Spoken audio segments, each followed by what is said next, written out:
बिस्मिल्लाहिर्रहमानिर्रहीम अस्सलाम वालेकुम। तो फ्रेंड्स, काफ़ी दोस्त पूछ रहे थे कि वफ़ाक़ुल मदारिस अल अरबिया पाकिस्तान का रिज़ल्ट कब आएगा। तो आपको मैं बताना चाहता हूँ कि आपके पेपर जो हैं वो मार्किंग का अमल आज से शुरू हो चुका है। आपका पहला पर्चा आज मार्किंग हो चुका है।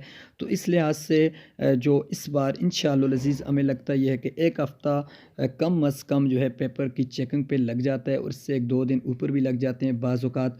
तो ये सूरत-ए-हाल ऐसी होती है कि इस बार मौसम भी अच्छा है, इंशाअल्लाह अज़ीज़ बहुत जल्द मार्किंग का अमल भी ख़त्म हो जाएगा। और इसके अलावा आपको बताता चलूँ कि जैसे कि हस्ब रवायत वफ़ाक़ुल मदारिस का रिज़ल्ट 1 रमज़ान या कि 29 शाबान, 28 शाबान तक भी आ जाता है और 6 और 7 रमज़ान तक भी आ जाता है। यानी कि 28 शाबान से 6-7 रमज़ान अल मुबारक के दरमियान आपका रिज़ल्ट इंशाअल्लाह अज़ीज़ अनाउंस किया जाएगा। मुमकिन है कि इस बार हालात ऐसे भी हो सकते हैं कि रमज़ान से पहले आपको रिज़ल्ट अनाउंस किया जाए।